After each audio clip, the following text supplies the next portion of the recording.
Assalamualaikum warahmatullahi wabarakatuh. Shalom, namo buddhaya, salam kebajikan untuk kita semua. Indonesia merupakan negara yang kaya akan seni budaya, adat istiadat, dan kearifan lokal yang dimilikinya. Tari Jaipong Tanjung Baru merupakan salah satu kearifan lokal yang dimiliki oleh Indonesia. Tari Jaipong berasal dari Jawa Barat yang diciptakan oleh Gugum Gumbira pada tahun 1970. Tari ini bisa ditarikan oleh putra dan putri, namun lebih sering ditarikan oleh para putri.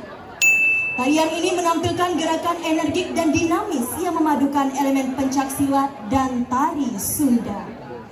Diiringi musik tradisional seperti kendang dan gong, Jaipong Tanjung Baru menggambarkan semangat dan ketangguhan masyarakat Sunda, serta sering ditampilkan pada acara adat dan perayaan budaya. Dan inilah dia, mari kita sambut bersama-sama penampilan tari Jaipong dari kelas 10-1.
Lupa like, comment, subscribe, dan share.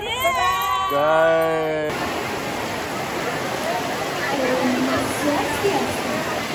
Tari piring adalah tarian tradisional rakyat Sumatera Barat, Indonesia yang menggambarkan kehidupan sehari-hari masyarakat adat Sabah.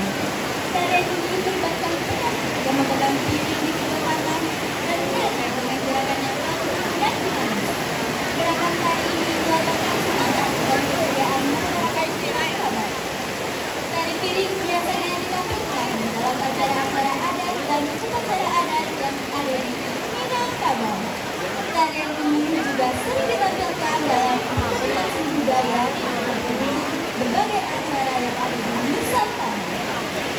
Tari piring merupakan salah satu tarian tradisional yang kaya akan nilai budaya, sejarah, masyarakat Minangkabau.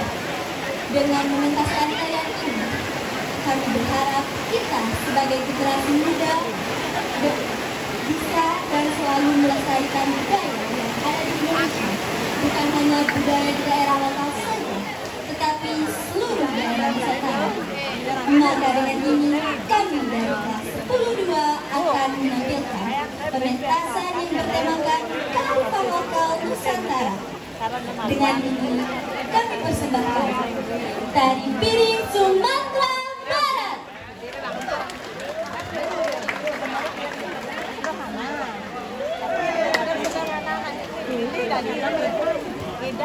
Nggak mau tuh, mereka udah saya bilangin nggak mau.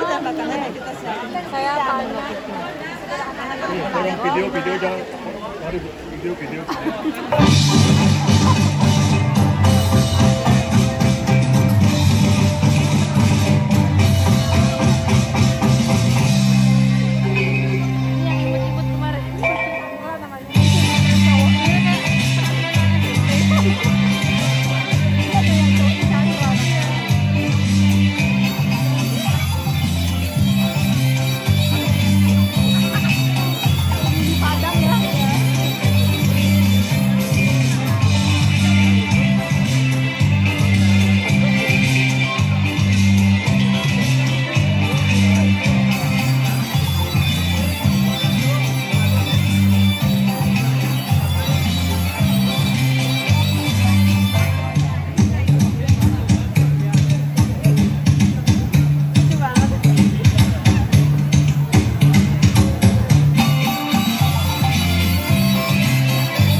Swastiastu. Halo pecinta demokrasi. Warga Sakura yang kami hormati. Oke, berdirinya kami di sini merupakan perwakilan perwakilan dari kelas 12A5 untuk mempresentasikan produk P5 kami. Nah, jadi di sini ada pepatah yang mengatakan tak kenal maka tak sayang. Jadi izinkan kelompok kami memperkenalkan diri terlebih dahulu. Mulai dari saya Rena, saya Putri, saya Dia, saya Wanda, dan saya Ranti.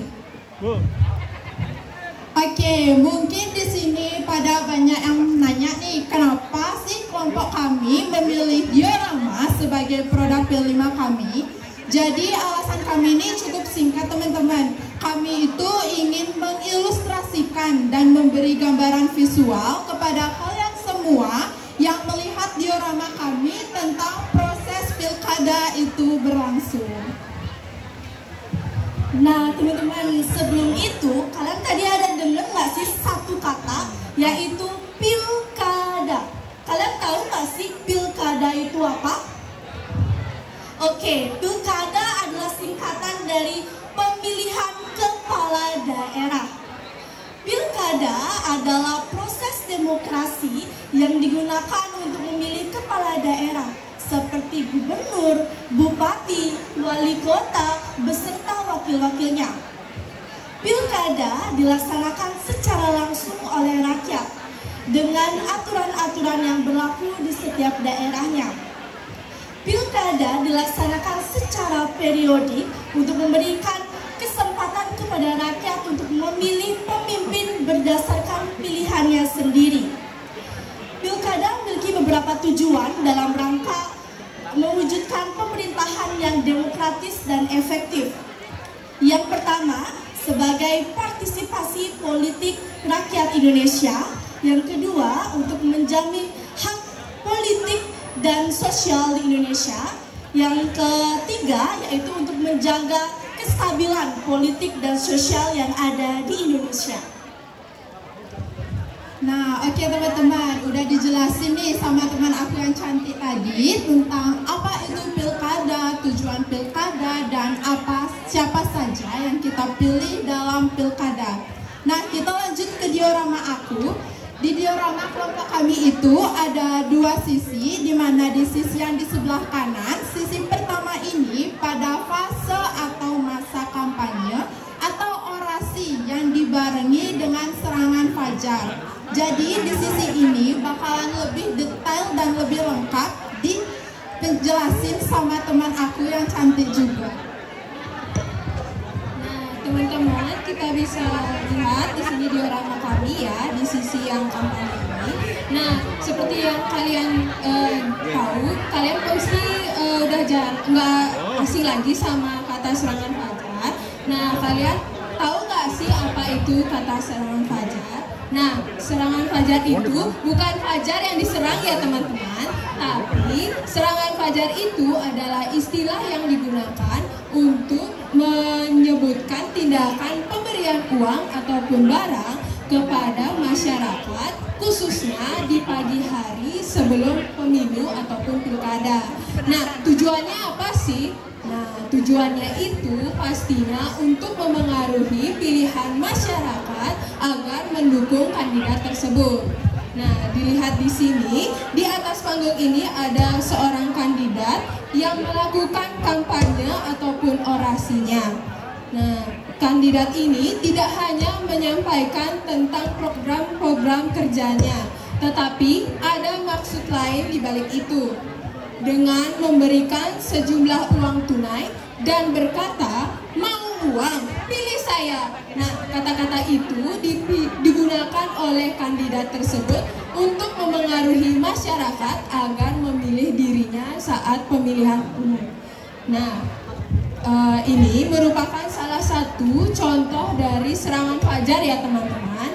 Nah, tindakan ini itu termasuk demokrasi yang sangat tidak sehat ya teman-teman. Jadi sebagai masyarakat muda yang cerdas, kita harus memilih pemimpin berdasarkan visi, misi, dan kualitasnya.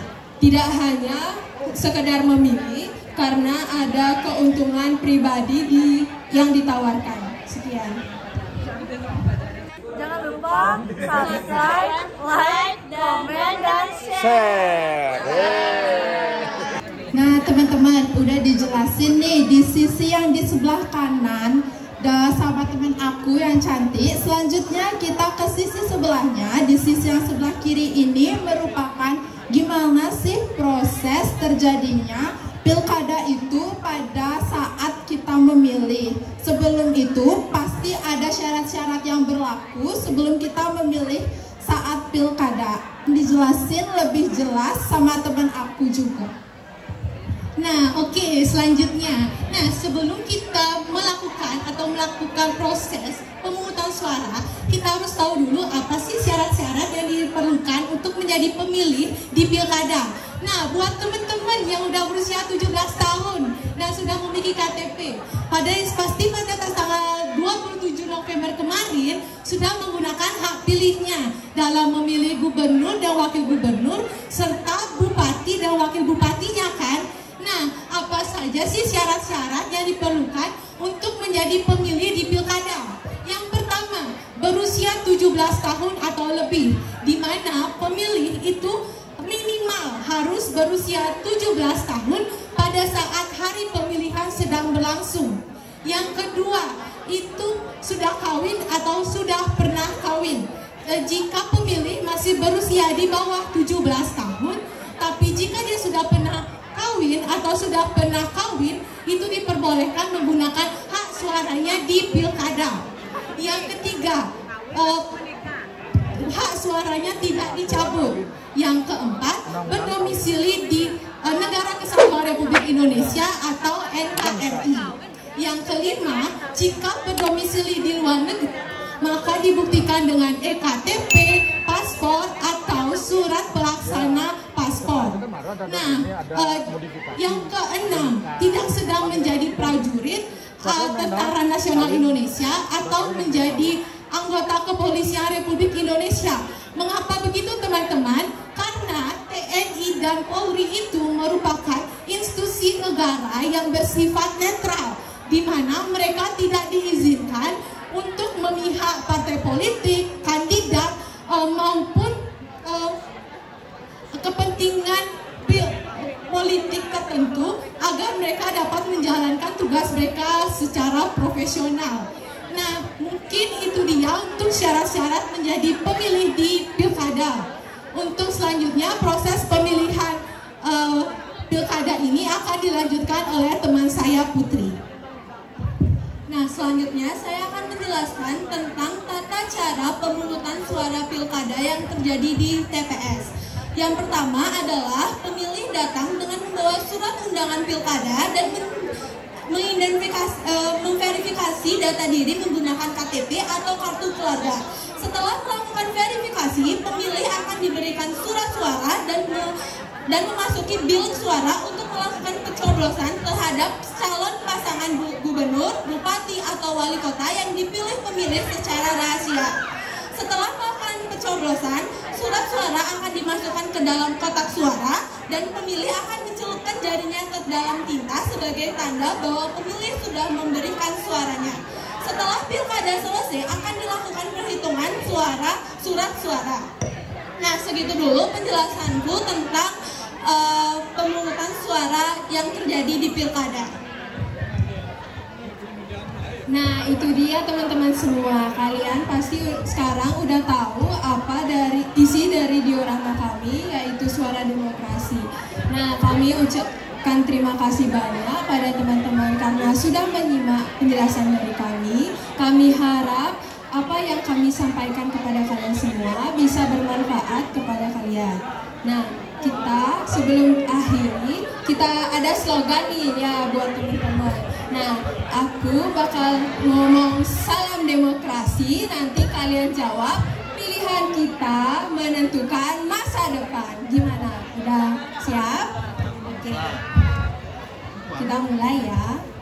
Salam demokrasi, pilihan kita menentukan masa depan. Ya, terima kasih teman-teman semua dan Bapak Ibu Guru, kami ucapkan terima kasih. Om Santi Santi Santi Om.